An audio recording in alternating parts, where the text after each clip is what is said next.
Et on parlait de neige. Vous savez, sur l'application Info de Radio-Canada, on s'intéresse à l'entretien hivernal des routes du Québec, mais surtout aux substances qu'on utilise pour faire fondre la neige et la glace.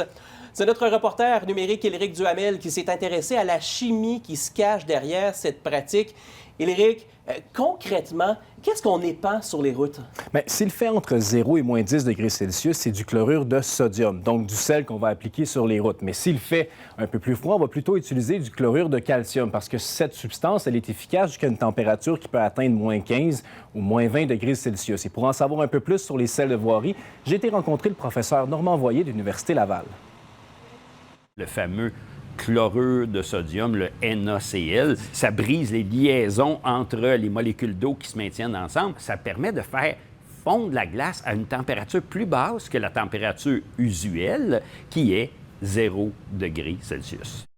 Cela dit, épandre du sel, c'est aussi synonyme d'impact pour l'environnement?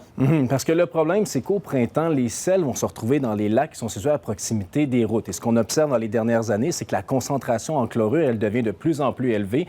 Et ça va avoir un impact sur les espèces qui vivent dans ces lacs. On cherche donc des alternatives. Et l'une de celles-ci, c'est le jus de betterave. Parce que dans le jus de betterave, il y a une forte concentration de sucre. Et on sait que le sucre, comme le sel, permet de faire fondre la glace.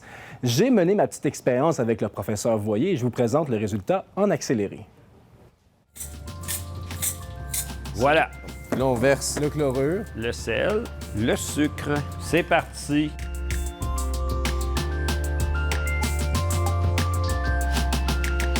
Je pense que ton essai est très concluant.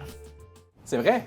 C'est vrai, parce qu'on peut voir que les trois substances permettent effectivement de faire fondre la glace. Le chlorure de calcium, en haut de l'écran, le fait un petit peu plus rapidement que les autres. Et ce qu'il faut retenir dans tout ça, c'est que les villes, selon la température, selon les milieux naturels à proximité des routes et bien sûr en fonction des budgets, bien, ils peuvent choisir quelles substances ils vont utiliser. Et son reportage complet, c'est disponible sur l'application mobile de Radio-Canada. Merci, Éric.